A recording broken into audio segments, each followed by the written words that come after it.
Hi, it's Angel Shaver, Stampin' Up Independent Demonstrator from Kansas.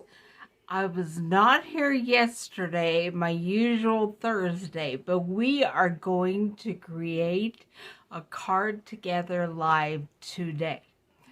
And this is the end of the month, and I can't wait to show you this fun fold card that I have decided to do with our Flowering Fields featured stamp set. Now, I do have some bad news.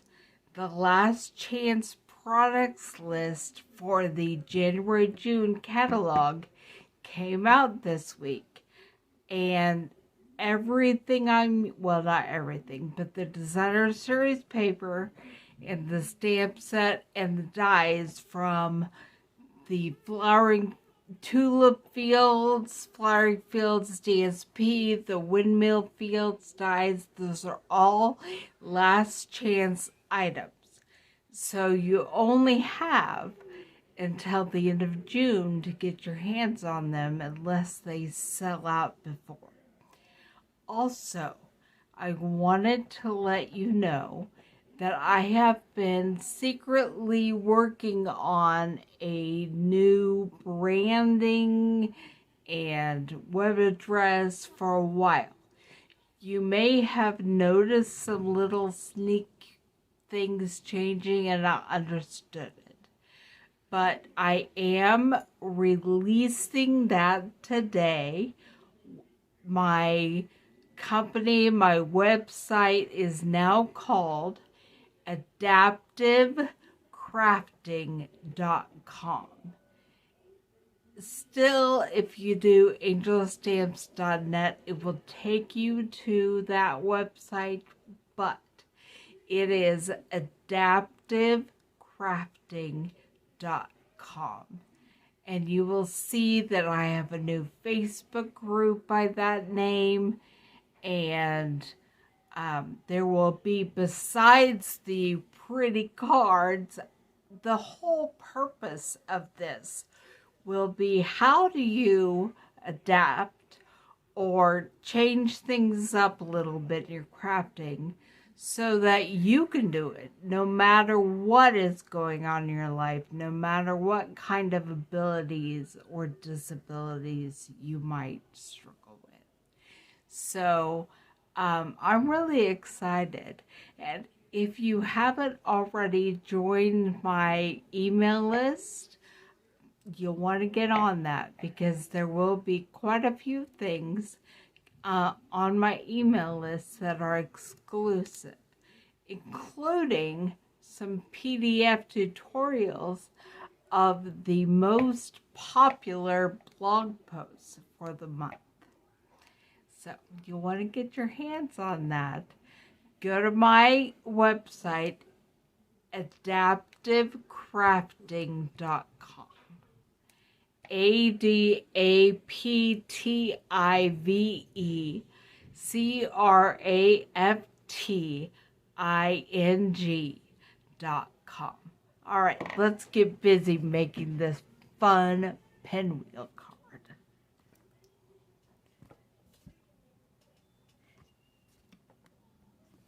Let me get my computer turned to where I can see what you are seeing.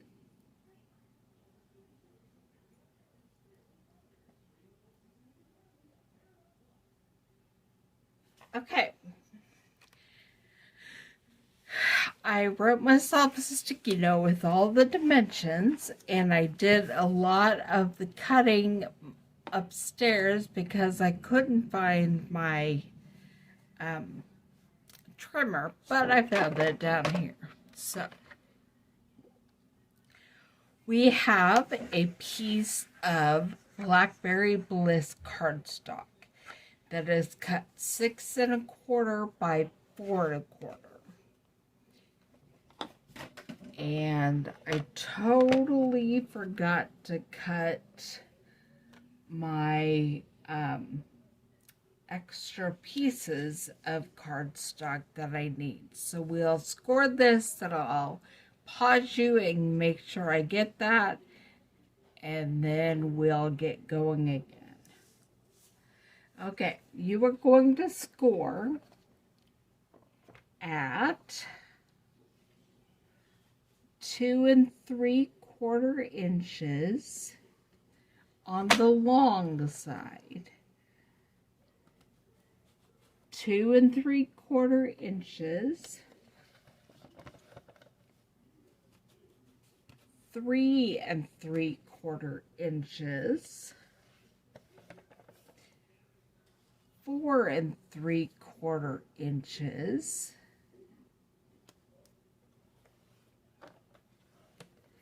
And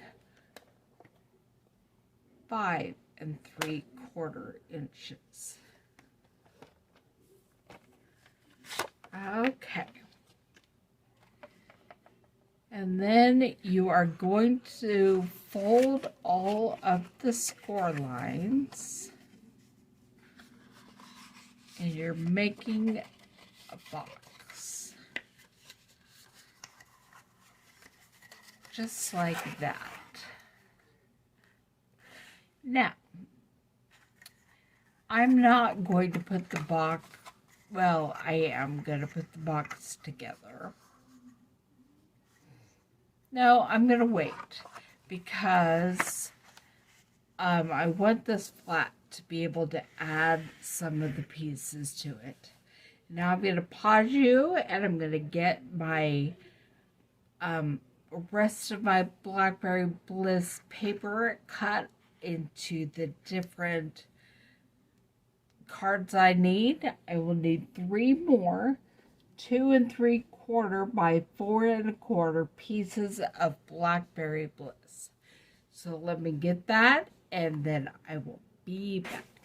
I have 3 pieces of Blackberry Bliss cut 2 3/4 by 4 1/4. And that should be what this piece is right here. And so I'm going to just put some pieces of Designer Series paper on them. These are from the Flowering Fields Designer Series paper. And this one I will do some stamping on. It's cut 2 1/2 by 4. And then I have some smaller pieces to put on the inside. So here we go. Okay. I'm not sure it matters what I put where, so I'm just going to start gluing my paper together.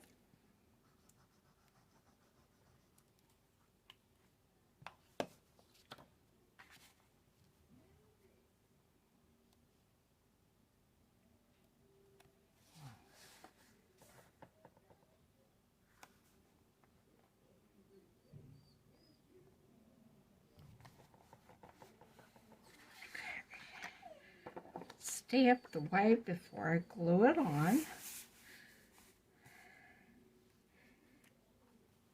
And then I have these pieces from the same pattern, just so it can show all the different colors of the tulips. Now you could add stamping, add more decoration, anything you want to these different panels. But I decided to go simple today. And part of it's because this Designer Series paper shines on its own and doesn't exactly need anything extra to show you just how beautiful it is.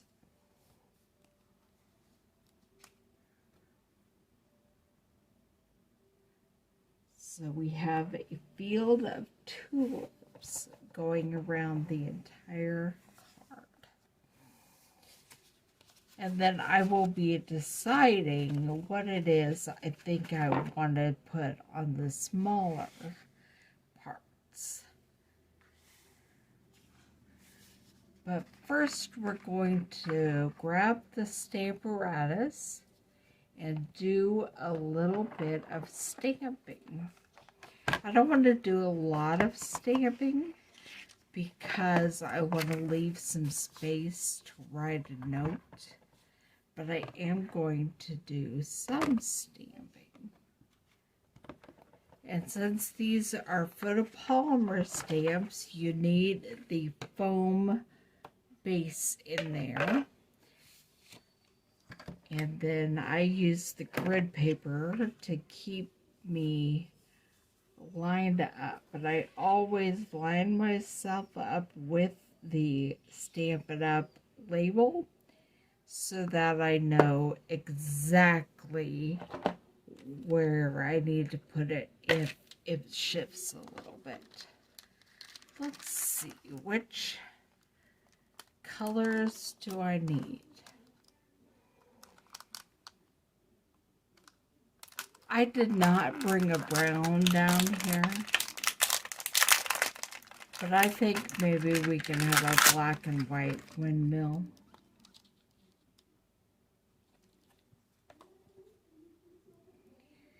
We'll just put it on this side over here.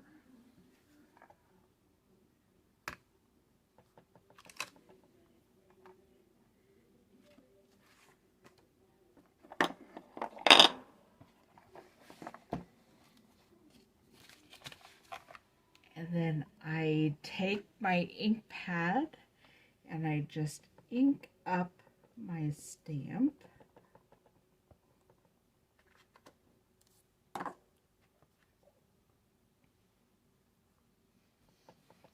Then I will press it down. I learned last weekend that sometimes you just have to hold it for a minute to make sure all the ink activates onto the paper. And then I open it up and there's my windmill. Now I'm going to want to put a sentiment on here as well.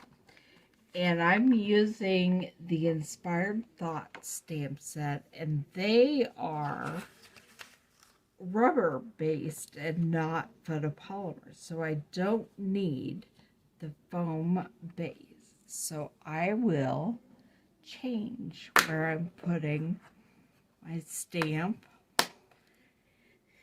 and I'm going to put it directly on my Stamparatus plate. And I think I want to put "You Make a Difference Every Day."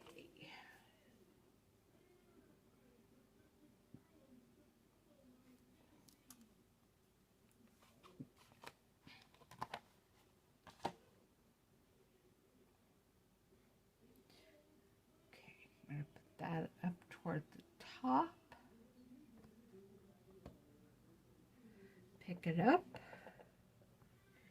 Then I'm going to ink it up with my soft succulent ink pad.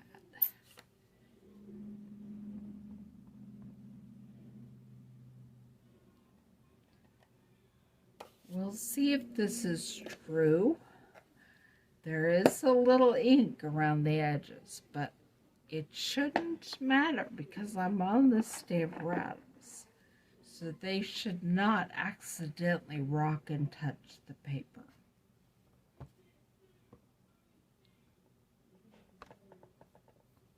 And it didn't matter. All right, now I will grab my stamped image and scoot all my parts and pieces back over here and start finishing putting this together.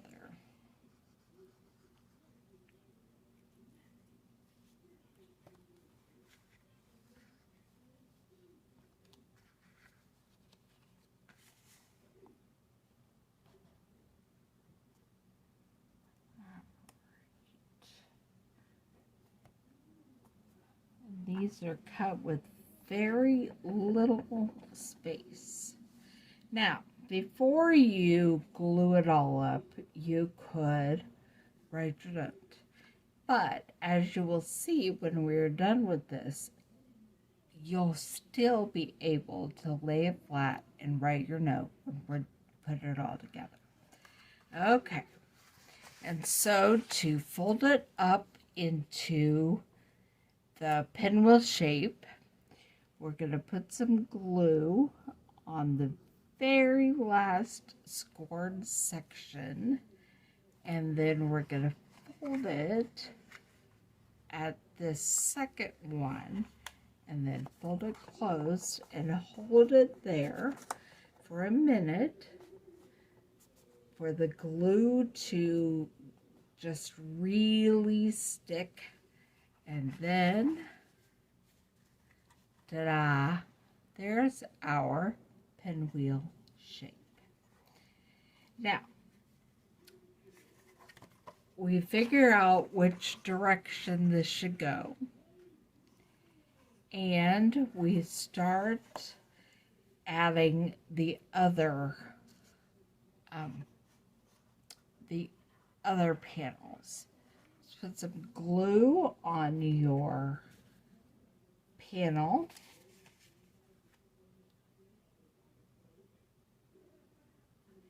And then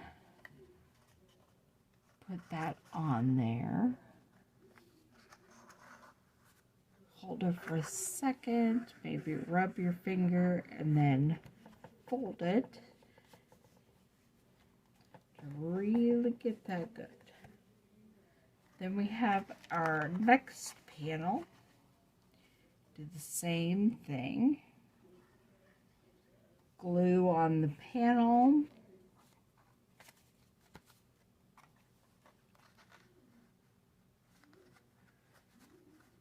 Put that on there, squash the glue down, and then fold it over to really get it good.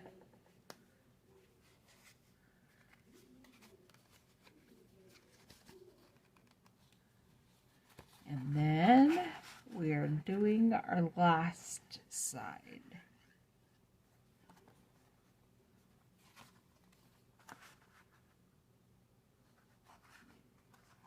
Hold, squish, and fold and squish. All right. And there we have our pinwheel card. Now, I'm going to go back and figure out which of our smaller 1 by 5/8 by 4 1/8 pieces of designer series paper we're putting on these. I have to decide if I want the all colorful version or just the purples. Either one looks good.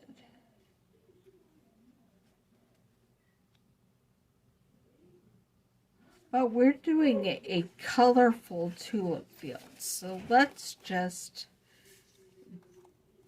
put these colorful fields of tulips on there.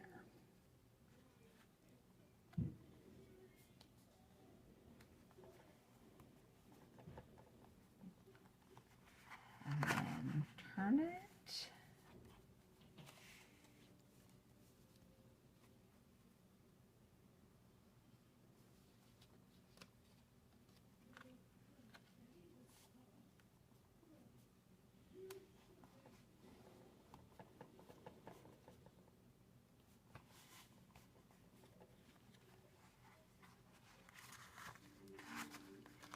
And turn it.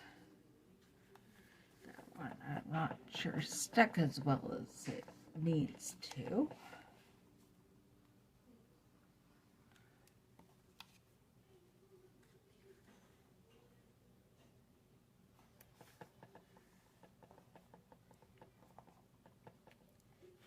And one more.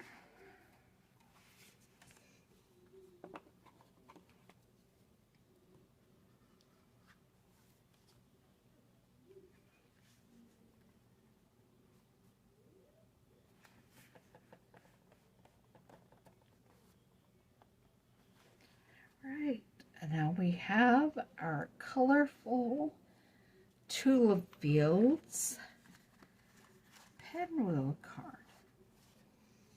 And so it can stand just like that, or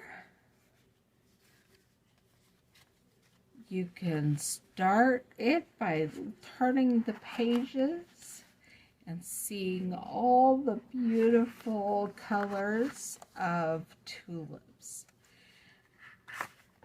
I just had a thought that this would be a great card to make a mini album of family photos.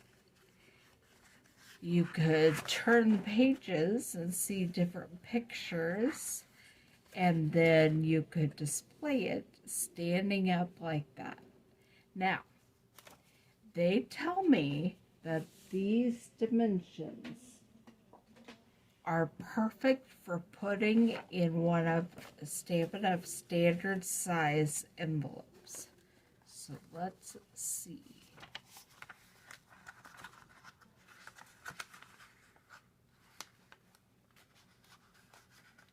Oh, it's not exactly fitting. I think that's because I took the measurements from a European demonstrator, and she did try to make them imperial,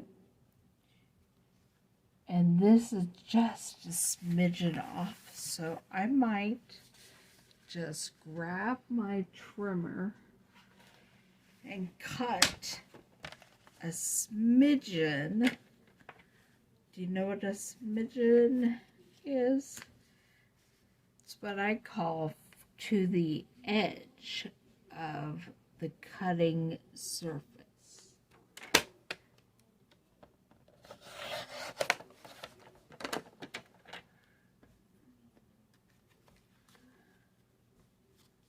Let me see if there are any other smidgens I should cut.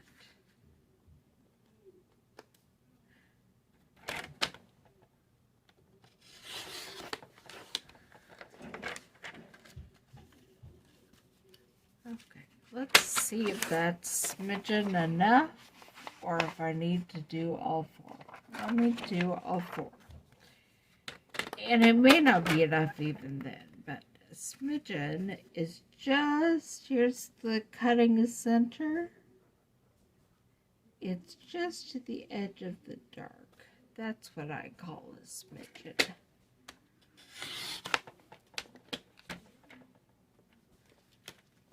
That was a little more than a smidgen. Not quite sure what happened there.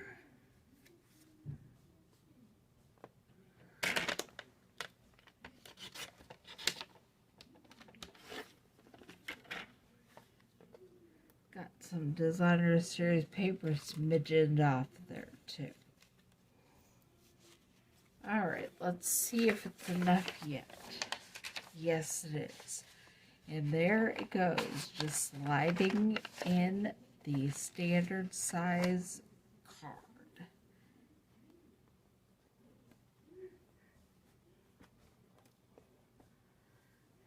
Sorry, I'm just trying to get this paper off of here. I move my trimmer so that I can put this down here. Here's the card. Here's how they would get it. Surprise, there's a card. And they would try to figure it out, and boom. There we go. It just stands up.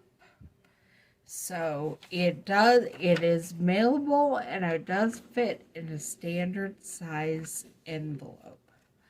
I hope you had a wonderful time making this card. And next week is the beginning of a new month, and we are going to be using 2 featured stamp sets. Garden Grove and Wildlife. It's because I needed not just deer, but also the other wildlife images. So it'll be fun where I'll be making cards, even a Father's Day card. And so I will see you next week.